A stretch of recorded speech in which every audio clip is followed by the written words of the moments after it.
Baik, kita akan masuk teman-teman sekalian kisah kota Mekkah dan kisah Zamzam serta pembangunan Ka'bah. Tentu kita akan mulai dari manusia terbaik yang dikenal juga manusia yang terbaik di kalangan manusia, tapi di kalangan para nabi tentunya. Walaupun beliau adalah kakek kesekian Nabi SAW, tetap saja Nabi SAW manusia terbaik ya. Karena beliau mengatakan, Nabi SAW mengatakan, Ana sayyidu walad Adam yaumal qiyamah. Saya pimpinan anak Adam pada hari kiamat, wala fakhr, dan tidak ada kesombongan di situ. Berarti walaupun ya, Ibrahim alaihissalam yang akan kita sebutkan kisahnya, kakek kesekian Nabi SAW, juga tetap saja beliau terbaik di kalangan semua manusia karena dikenal dengan Khalil. Tetapi Nabi SAW tetap walaupun cucu kesekian adalah lebih baik di posisi ya di sisi Allah SWT daripada ayah atau kakeknya kesekian ini. Ibrahim alaihissalam manusia yang luar biasa, manusia yang Allah Subhanahu wa taala berikan julukan melalui lisan nabinya Muhammad SAW dengan Abul Anbiya, ayahnya para nabi-nabi, karena memang kisahnya akan kita lihat tentunya dengan dua orang istri yang dimiliki oleh Ibrahim alaihissalam. Namun sebelumnya saya akan mulai dulu dengan Ibrahim alaihissalam ini. Di masa kecilnya lahirlah Ibrahim alaihissalam dari dua orang tua, tapi yang disebutkan di dalam Al-Quran nama ayahnya Azar. Di zaman itu beliau lahir di Babilonia, dan Ibrahim alaihissalam dari suku asli Babilonia. Babilonia adalah suku nama kota di Irak, dan ini ada sukunya sendiri. Suku ini teman-teman bukan orang Arab, bukan orang Arab. Karena waktu itu orang Arab di zaman Ibrahim alaihissalam cuma ada di satu tempat, mereka belum menyebar. Adanya suku Arab di Mekah, adanya di Yaman. Adanya di Yaman, belum menyebar. Jadi memang setiap wilayah ada suku-suku sendiri. Babilonia ada sukunya, dan Ibrahim alaihissalam pada saat itu lahir di satu malam, satu sore hari menjelang maghrib, menjelang malam. Di hari tepatnya di mana Namrud, raja pada saat itu, mengaku sebagai Tuhan. Ayah Namrud meninggal, kemudian Namrud dinobatkan jadi raja. Tiba-tiba dia mengeluarkan sebuah informasi kalau dia adalah Tuhan, dan siapapun yang mengakui itu boleh mendapatkan apa saja yang dia minta. Apa saja yang dia minta, minta harta, minta emas, minta tanah, minta apa saja dikasih. Maka orang berbondong-bondong banyak yang menyetujui masalah itu ya. Apalagi pada saat itu di Babilonia tidak ada seorang rasul, tidak ada nabi gitu. Pada saat lahirnya Ibrahim alaihissalam ini, Namrud pada malam harinya mimpi. Dia mimpi melihat kerajaannya hancur, terbakar sana sini. Lalu dia bangunkan semua penasehat-penasehatnya. Malam itu juga waktu dia ngaku sebagai Tuhan tuh. Apa takwil mimpi ini? Kok bisa saya mimpi seperti ini? Mereka semua mengatakan kami gak tahu. Sampai ada satu orang yang akhirnya mengatakan, wahai Namrud, kemungkinan malam ini di Babilonia ada anak yang lahir laki-laki yang akan menghancurkan kerajaan Anda. Namrud lalu mengeluarkan sebuah instruksi yang aneh. Dia mengatakan kalau begitu semua anak laki-laki yang lahir di negeri ini malam ini bunuh. Azar, salah satu penasihat Namrud, ahli membuat patung, datang di istana Namrud. Kemudian dia tahu informasi atau instruksi Namrud ini, dan dia tahu istrinya baru melahirkan malam itu, sore itu Ibrahim alaihissalam. Maka datanglah Azar ke rumahnya mengatakan kepada istrinya, bawalah Ibrahim ini ke hutan supaya Namrud tidak membunuhnya. Ringkas cerita, dibawalah Ibrahim alaihissalam ke sana. Kemudian setelah dibawa teman-teman sekalian ke hutan, berjalan waktu itu umur Namrud sekitar 30 tahun. Terus saja Namrud mengumandangkan tentang masalah dia Tuhan, dan terus saja gitu kan. Sampai umur dia 40 tahun. Sampai umur dia 70 tahun. Dan pada saat itu Ibrahim alaihissalam berumur 40 tahun. Dinobatkan jadi nabi. Pergilah Ibrahim alaihissalam waktu diutus, hari pertama diutus oleh Allah sang pencipta menjadi nabi. Dengan cara umum tentunya, setiap nabi-nabi biasanya didatangi oleh Jibril alaihissalam. Kemudian mengatakan kalau kau adalah utusan Allah, lalu diberikanlah firman-firman Allah kepadanya. Ibrahim alaihissalam pada saat itu, saudaraku seiman, datang ke tempat ibadahnya masyarakat Babilonia. Ada sebuah kuil besar dibuat. Kemudian Ibrahim alaihissalam berkata kepada orang-orang di sekitarnya pada saat dia masuk ke tempat ibadah itu, yang mereka lagi kebetulan duduk di situ. Kemudian mereka melihat, ya, atau memberikan sesajen, memberikan segala macam. Ibrahim alaihissalam, ada riwayatnya yang mengatakan sebelum tiba di tempat ibadah itu ada banyak patung-patung di pinggir jalan. Kemudian dia berkata kepada patung-patung di pinggir jalan itu, kenapa kamu dianggap sebagai Tuhan? Gitu kan? Lalu tidak ada sautan. Kemudian Ibrahim alaihissalam mengambil batu dan melempar wajahnya patung itu. Ternyata juga sama, tidak ada reaksi sama sekali. Karena kita sudah tahu patung tentunya tidak akan bisa bergerak, ya. Tidak akan bisa bergerak. Jadi jelas sekali, dilempar sama batu tidak, didatangi oleh Ibrahim AS, dipukul di sekitarnya, tidak juga bergerak, ya. Yang jelas teman-teman sekalian, dengan penolakan, dengan Ibrahim AS melihat itu tidak ada apa-apa, yang sebelumnya pada saat dia dinobatkan jadi nabi, itu dia sempat, kejadian ini yang membuat Allah menobatkan jadi nabi. Dia duduk di hutan, kemudian dia melihat ke bulan di malam hari. Dia mengatakan, siapa ya Tuhan saya? Kayaknya ini Tuhan saya nih, gitu. Lalu kemudian ditunggu sama dia sampai pagi. Dia sempat menunggu ada suara kah, ada obrolan, tidak ada. Besok pagi terbit matahari, matahari lebih besar. Lalu dia mengatakan, ini kayaknya Tuhan saya, ini lebih besar, gitu. Kemudian juga ditunggu sama dia sampai terbenam matahari, mataharinya hilang. Kemudian dia mengatakan, kalau begitu ini semua bukan Tuhan, dan saya mengatakan saya menyerahkan diri kepada Tuhan yang Maha Esa dan Maha Tinggi agar, ya, memberikan kepada saya petunjuk. Maka akhirnya Allah Subhanahu wa taala menjadikan dia atau diberikan dia kenabian. Baik, ringkas cerita teman-teman sekalian, datanglah Ibrahim alaihissalam kemudian bertemu dengan tempat ibadah yang dibuat oleh Namrud. Dan sampai sekarang tentu kalau teman-teman ketik di Google tentang masalah peninggalan Namrud di Babilonia, akan ada gambar-gambar, banyak sekali gambar-gambar peninggalan istananya, puing-puingnya, tempat pembakaran Ibrahim alaihissalam, banyaklah, ya. Ibrahim alaihissalam mendakwai yang paling pertama ayahnya. Begitu datang, dia bertemu dengan ayahnya, didakwahi ayahnya, didakwahi kaumnya. Allah menyebutkan dalam masalah itu dalam Al-Quran, surah Al-Anbiya, surah nomor 21 ayat 52 sampai 73. Surah Al-Anbiya, surah nomor 21 ayat 52 sampai 73. A'udzu billahi minasyaitonir rajim. Idz qala li abihi wa qaumihi ma hadhihi at-tamathil allati antum laha 'akifun. Qalu wajadna aba'ana laha 'abidun. Qala laqad kuntum antum wa aba'ukum fi dhalalin mubin. Qalu aji'tana bil haqqi am anta minal la'ibin. Qala bal rabbukum rabbus samawati wal ardi alladhi fatarahunna wa ana 'ala dhalikum minasy syahidin. Wa tallahi la akidanna asnamakum ba'da an tuwallu mudbirin. Sampai sini teman-teman saya berhentikan dulu dan akan kita lanjutkan ayatnya. Jadi ayat 52 sampai ayat ayat 57 sampai ayat 57 dulu. Kurang lebih terjemahnya kata Ibrahim alaihissalam, ingatlah kata Allah ketika Ibrahim berkata kepada ayahnya dan kaumnya, apa nih patung-patung yang sedang kalian sembah? Mereka berkata, inilah yang kami temukan yang disembah oleh ayah-ayah kami. Kemudian kata Ibrahim alaihissalam, ketahuilah apa yang sedang kalian lakukan ini dan ayah-ayah kalian adalah sesuatu yang sesat, salah ini. Lalu kemudian mereka berkata, apakah kamu datang membawa kebenaran atau kau hanya sekedar datang untuk mengganggu kami? Maka Ibrahim AS mengatakan, Tuhan kalian adalah yang menciptakan seluruh langit dan bumi, pemiliknya, pengawasnya, pengurusnya, dan saya termasuk saksi atas itu. Saya akan memberikan kalian bukti-bukti, dan kalau kalian tidak mau percaya, maka saya akan menghancurkan dan melakukan tipu daya terhadap Tuhan-Tuhan kalian ini.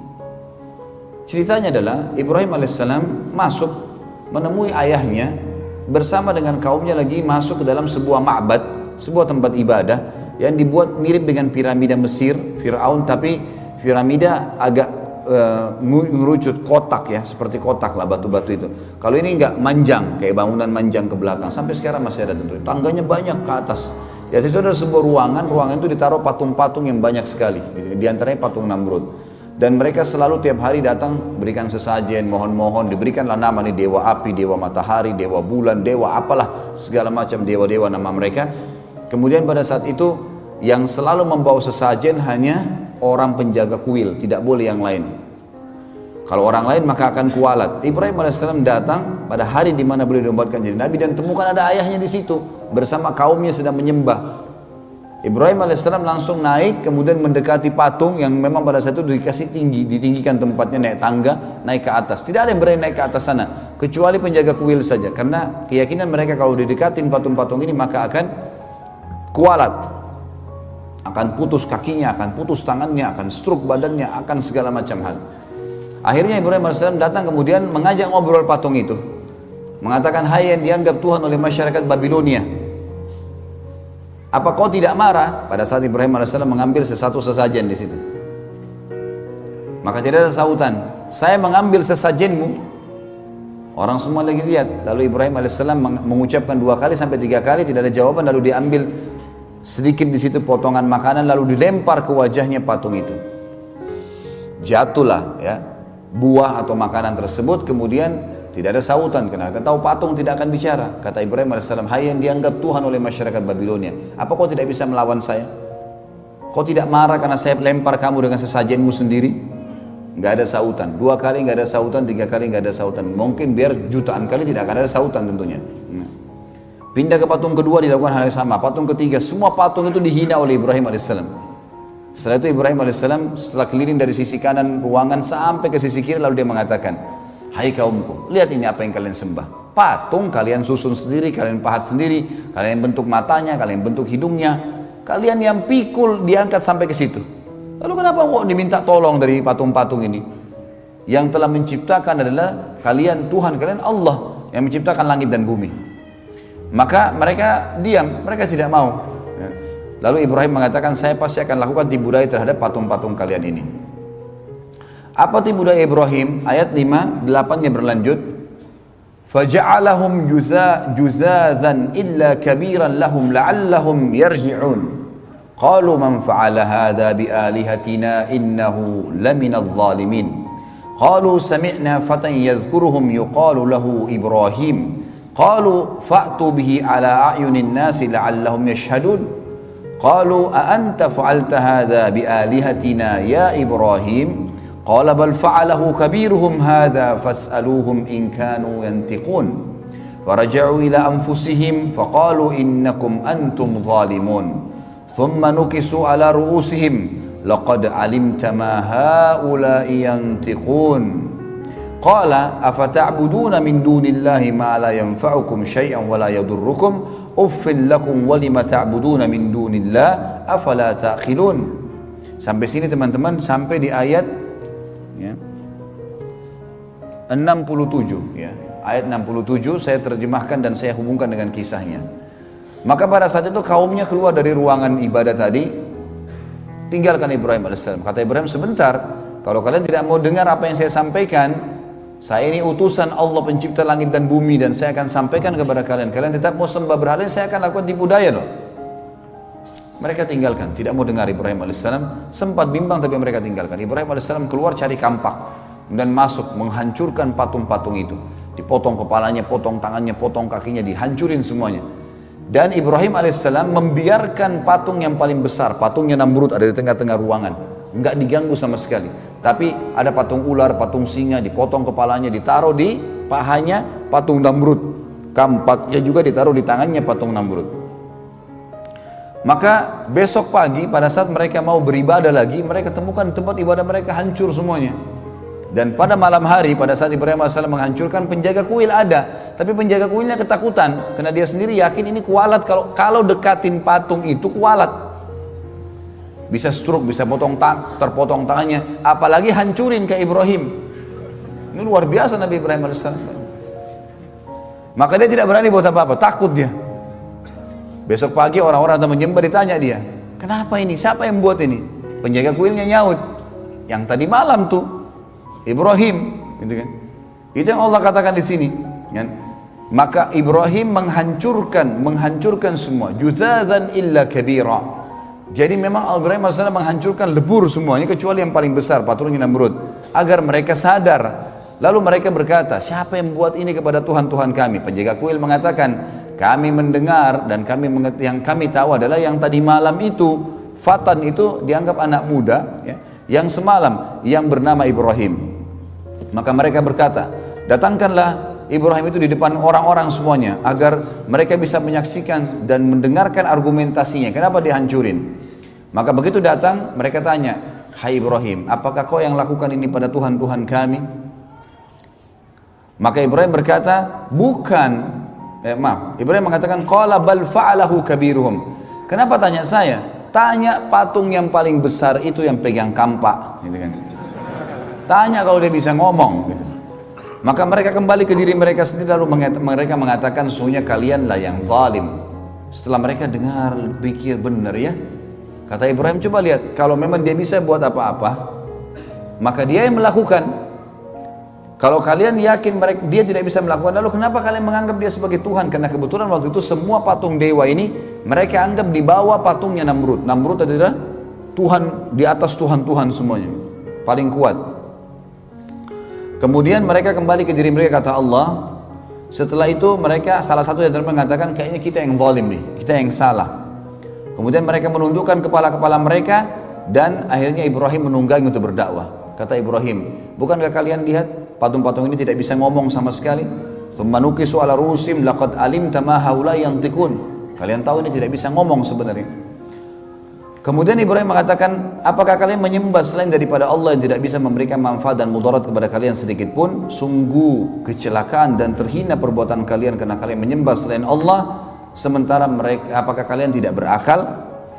Maka pada saat itu ada satu orang yang bilang, kayaknya Ibrahim ini harus kita laporkan ke Tuhan kita terbesar, Namrud. Kata Ibrahim, gak usah repot-repot, saya ke sana.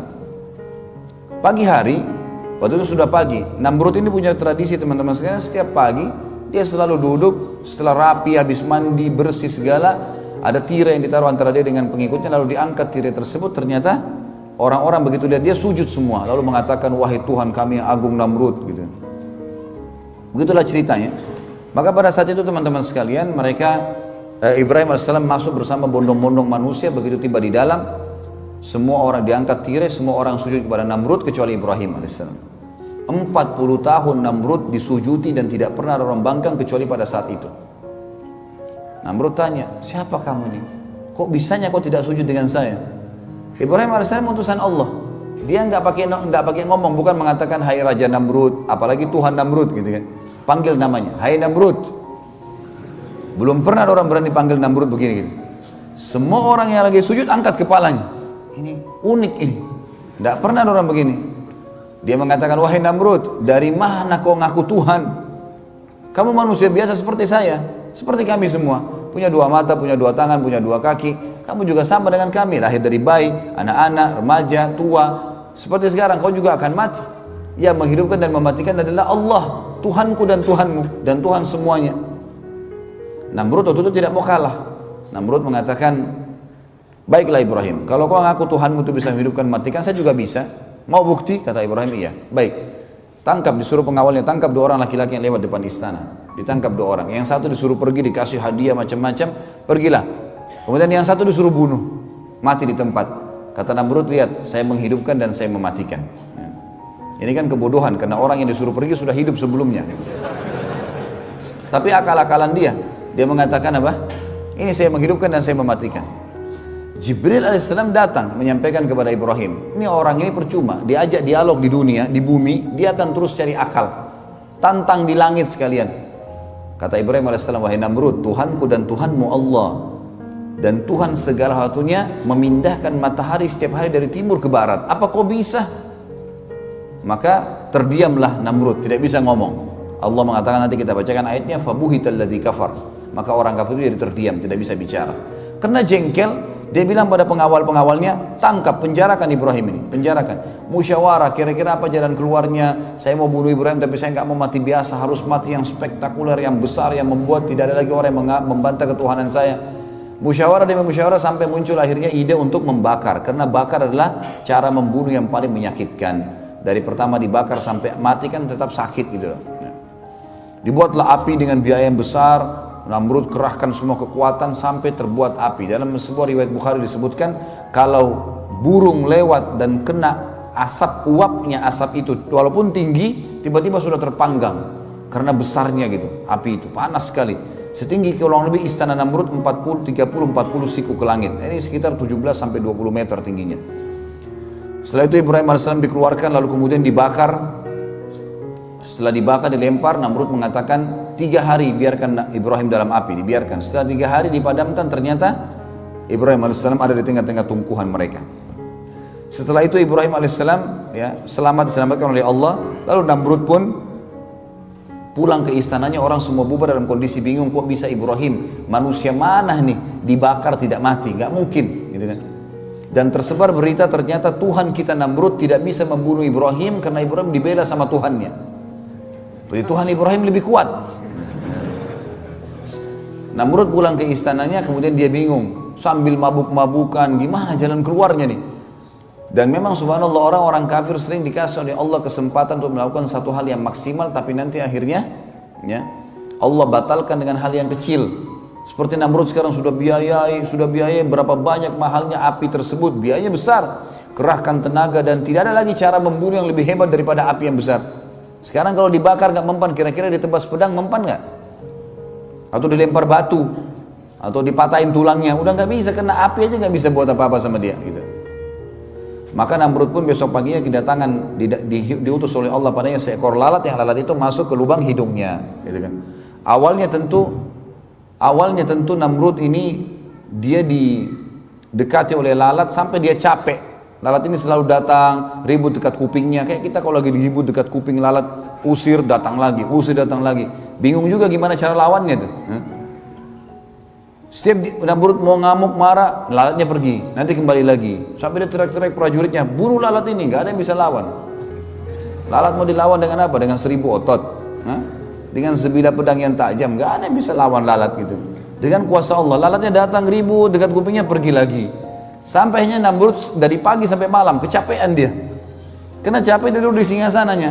Waktu dia duduk, dia mau ngantuk, mau tertidur, lalatnya masuk di lubang hidungnya. Terus sampai ke otaknya, 3 hari nggak keluar-keluar. Dipukul-pukul, dia teriak-teriak, nggak bisa apa-apa. Zaman sekarang mungkin masih bisa orang pakai operasi. Zaman dulu nggak ada operasi. Salah belah mati kan gitu. Dan ini Tuhan mereka.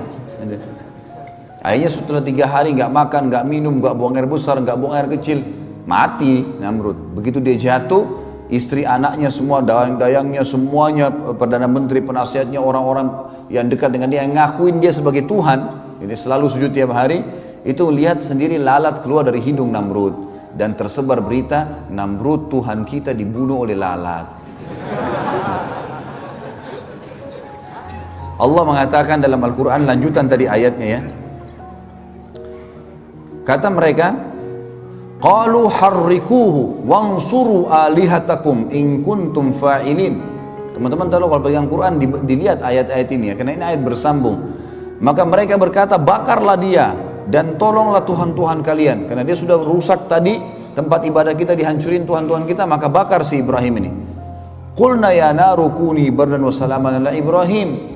Lalu Allah berfirman kepada api, hai api, jadikan dirimu dingin dan keselamatan bagi Ibrahim. Wa aradu bihi kaidan faja'alnahumul akhsarin. Mereka berusaha untuk menyiksa Ibrahim, maka kami jadikan mereka yang rugi semua, biayanya, hidupnya, segala ya, hancur semua keyakinan mereka tentunya. Jadi sampai ayat ini adalah kejadian tentang masalah Ibrahim alaihissalam tadi. Setelah itu, setelah Namrud mati teman-teman sekalian, Allah menceritakan wa najjainahu wa lutan ilal ardi allati barakna fiha lil alamin. Setelah itu kami selamatkan Ibrahim meninggalkan Babilonia yang diikuti oleh Lut. Siapa Lut ini? Keponakannya Ibrahim alaihissalam, anak dari saudarinya Ibrahim alaihissalam, ponakan beliau. Dan Lut ini adalah orang yang pertama beriman kepada Ibrahim alaihissalam. Makanya Allah mengatakan dalam ayat lain, fa'amana bihi Lut. Lut beriman kepadanya. Dan Lut juga nanti diutus jadi nabi, yang kita tahu ada kaumnya homoseksual nantinya, tapi itu kisah yang nanti lain lagi, kisah Nabi Lut alaihissalam. Tapi di sini diceritakan tentang dan kami selamatkan Ibrahim bersama Lut ya. ke negara yang kami ke negeri yang kami berkahi untuk seluruh alam semesta, maksudnya Palestina. Dan ini ada teman-teman kalau nonton di YouTube ada ceramah saya tentang Palestina yang terlupakan. Tablik Akbar di Bandung pada saat itu panjang lebar saya ceritakan tentang fadilah Palestina, fadilah Masjid Aqsa, bagaimana saya motivasi kaum muslimin untuk berusaha untuk bisa umroh menuju ke sana dan jangan terpengaruh dengan informasi yang menganggap sekarang lagi tidak aman, lagi tidak begini sehingga tidak datang. Pada saat saya bimbing umroh ke sana, subhanallah orang-orang Palestina pada pelukin tuh. Saya kenalan dan dia tahu dari Indonesia dipeluk sama mereka. Dia bilang kedatangan kamu ke sini sudah cukup buat kami. Sudah cukup. Artinya ini motivasi yang luar biasa dan orang-orang Yahudi memang tidak mau kita datang ke sana. Karena kalau antum datang, antum memberikan motivasi, walaupun misalnya tidak bisa membantu secara harta dan seterusnya, karena kita cuma bawa dana secukupnya, walaupun memang sumbangan-sumbangan saya bawa dari Indonesia, kemudian kita letakkan langsung di Masjid Aqsa atau Imam Masjid Aqsa yang diberikan, tapi itu yang terjadi. Tapi ada di situ berkah memang luar biasa negeri itu. Enak, sejuk, semua buah-buahan ada, macam-macam. Negeri itu luar biasa, ternyata Palestina itu negeri yang banyak gunung-gunung dan memang dingin, subur sekali. Subur. Seperti Allah katakan dalam ayat ini, allati barakna fiha lil alamin. Kami berkahi itu untuk semua alam semesta. Artinya kalau orang datang tinggal sana akan tentram, akan hidup. Karena ditanam apapun, negeri Syam terkenal, ditanam apapun maka akan tumbuh, gitu kan? Tumbuh buah-buahan. Sampai dikatakan pernah ada jalanan pecah, ya jalan raya pecah, retak jalannya, kemudian tumbuh pohon apel, gitu kan? Saking suburnya negeri itu. Wa wahabna lahu ishaqa wa yaquba nafilah wa kullan ja'alna minas salihin. Lalu kami karuniakan untuknya Ishak dan Yakub sebagai hadiah dari kami, kata Allah, dan semuanya kami jadikan orang-orang saleh. Allah karuniahi Ibrahim alaihissalam, ya, anak-anak dan semua Allah jadikan orang-orang saleh. Wa ja'alnahum a'immatan yahduna bi amrina wa auhayna ilaihim fi'lal khairati wa iqamas salat wa iqamas salati wa ita'az zakat wa kanu lana 'abidin. Dan kami jadikan juga mereka ini keturunannya Ibrahim semuanya imam-imam, maksudnya pemimpin yang akhirnya manusia mendapatkan petunjuk dari mereka, dan mereka menjalankan perintah-perintah dari sisi kami serta kami wahyukan kepada mereka agar selalu melakukan perbuatan-perbuatan baik.